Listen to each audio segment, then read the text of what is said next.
xam ni xam naa moom ñëpp amoon nañ envie poser ko docteur Mira la xaw ma keneen ki sax fàtte naa sur LCI lañ ko gis et ça se partage énormément sur les réseaux sociaux mais qu'en Afrique et particulièrement Afrique de l'Ouest il y a des pays où on va tester un vaccin am na dëkk yoo xam ni nangu nañ ko même si bon la maladie bu ñëwee ak li ma doon jàngataan booy xam nañ ni c'est un sérum qu'il faut le vaccin c'est pour ne pas choper la maladie attraper la maladie monsieur le ministre bu dee loolu am na ndax Sénégal ci dëkk yi nangu ñu vacciner fi wala la ñu bokk. mais je vais ma wax de manière ferme.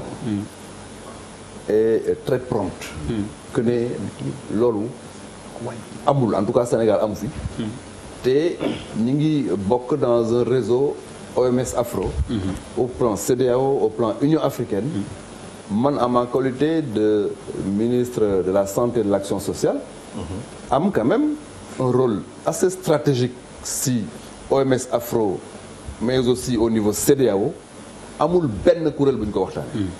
may wax aussi benn élément bu am solo gis nga xam nga Afrique dépassé na léegi situation boo xamante ne dañ koy considérer à la périphérie de la périphérie des choses am na loo xamante ne ñun dañ ko téyel suñu bopp xamul la ñu téyel ko suñu bopp parce que amatuñu benn raison di am ay complexe devant qui que ce soit amul donc il faut quand même que ñu arrêter loolu bi ñuy dugal benn vaccin pour bloquer le cancer du col de l'utérus mais débat bu mel noonu amoon na fi ñu ne bon écoutez mais kan moo ñu gën a bëgg suñuy doom amul donc aujourd'hui ñooñu bu leen neexee ñu ubbi seen télé waxu leen neex mais dans tous les cas de figure on a fréquenté les mêmes écoles on a fréquenté les mêmes universités l'école de médecine de Dakar amul benn complexe bu muy def par rapport à quelques écoles de médecine que ce soit te ñun aussi am nañ fayda goo xamante ne am na loo xam duñ ko nangu suñu réew donc loolu ma wax vraiment au nom des ministres yi xamante ne man dama si bokk ñuy gagner tous les jours ce débat là est un faux débat peut-être que donc ñoom dañ koy agiter comme cela rek mais du nekk xamante ne ba. waaw man juste si confinement bi laay wax. parce que on échange moo xew tout le monde en parle chacun pose ses problèmes les gens on les a vu partagés ñu wax confinement pas confinement mais am benn réflexion bu jóg bu ne mais en sachant que confinement mooy dernière étape bi pour la riposte vraisemblablement nga xam ne lii moom moo ko mën a gagner wala perte ko. en définitive est-ce que waruñu ko commencer dès à présent balaa ñu yegg ci pic yooyu ak situation yu catastrophique yooyu ñuy gis dans les autres pays qu'est-ce que le Sénégal prévoit par rapport au confinement est-ce qu'on ira vers ça wala ñuy xalaat ba ci kanam. bon man loolu am naa si xalaat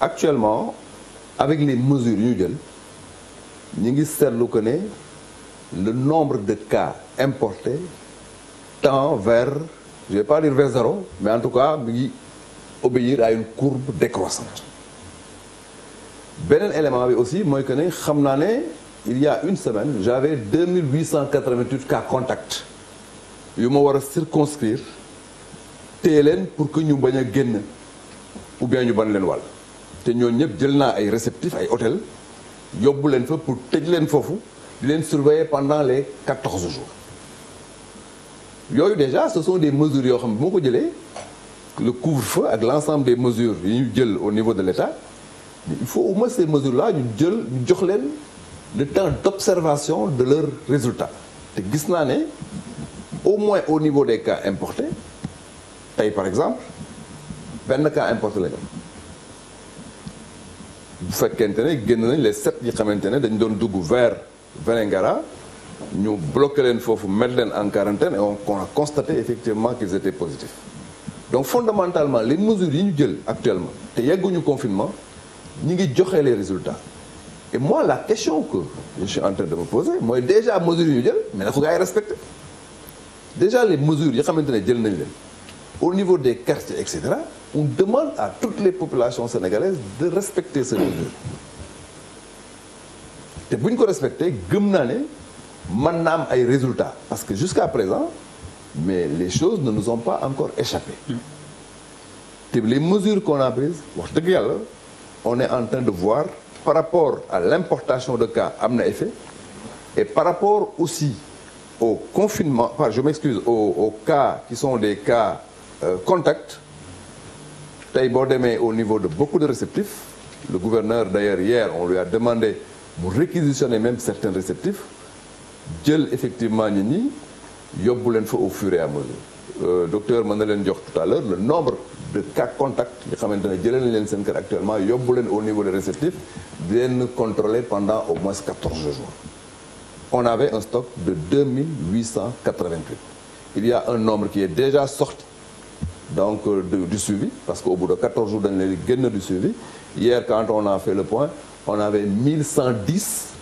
contacts suivis à Dakar ñoo xamante ne on sait où ils sont parce que dañu leen jël yóbbu leen quelque part pour di leen suivre donc le travail est en train de se faire mais encore une fois il est extrêmement important de revenir sur ce plaidoyer qui est un plaidoyer essentiel mooy ku nekk rek war nga xam ne da nga war a protéger sa bopp da nga war a protéger sa njaboot da nga war a protéger sa environnement et ça bu ñu ko comprendre ku nekk da nga war a jouer effectivement ton Oh, bon.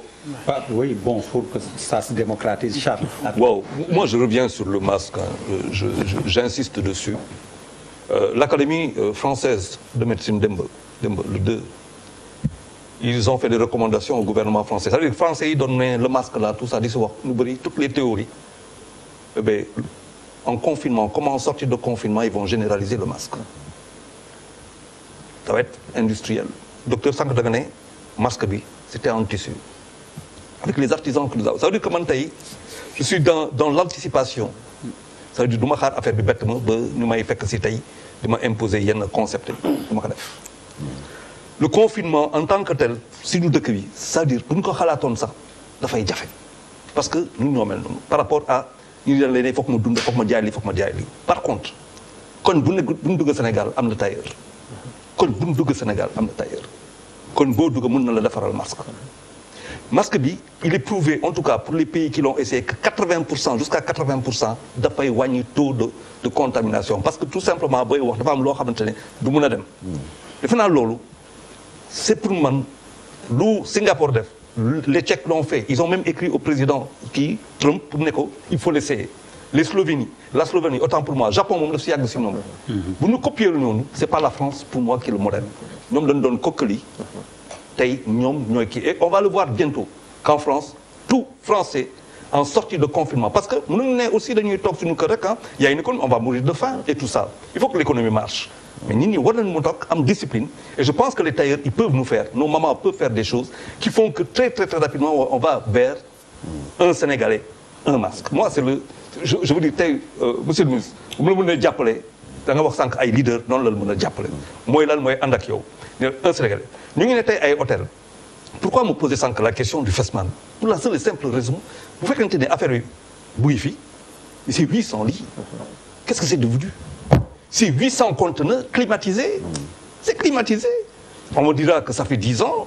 Très bien. Mais Charles Dogumala, mais forget about it. Fatiko.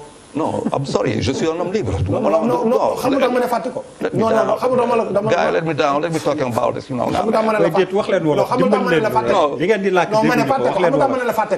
c'est important. Je sais que c'est important. Parce que, attends, bon, laisse-moi continuer. Depuis 10 ans. Non, laisse-moi continuer. Non, mais ça veut dire que t'es... Non, mais attends. Oui.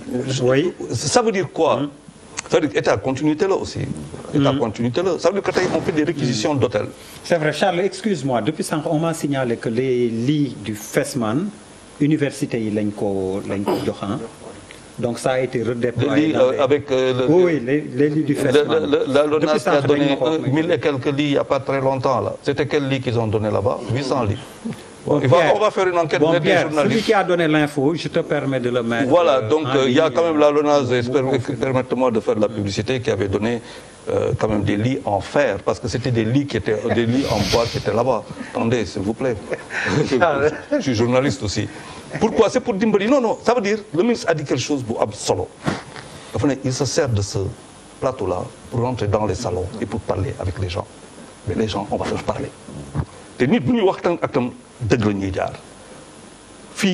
On n'a pas la capacité de recevoir rush. Dakar, 500 000 personnes qui viennent. Docteur Bousso, il va tomber malade. Le ministre va tomber malade. Nous devons les faire. Dans les régions. Ça veut dire qu'il faut que nous mënuñu tere nit ñi antas keroog dama génn dem grand lu mu tudd comment ça s'appelle Grand Yoff jaar Cambérène jaar Padoua dama xool affaire bi ma ne mais c'est surréaliste est-ce que les gens savent ce qui se passe oui ils savent ce qui se passe mais dafa am wax boo xamante ne koo xamante ne dafa toll si diggante wala jafe-jafe il n'existe plus il est mort dans sa tête mooy lu nga doon wax sànq sombi dama kooku il est déjà mort dans sa tête faw ñu xam kooku parce que kooku bu ñëwee xëy na ndaw la bu ñëwee dina fa fekk kër gi ñu mag te docteur boobu moo doon wax boo fa fekk nit boo xamante ne ya nga am certain âge ah day gën a facile pour moom feebar bi Covid bi daaneel ko c'est vrai que nous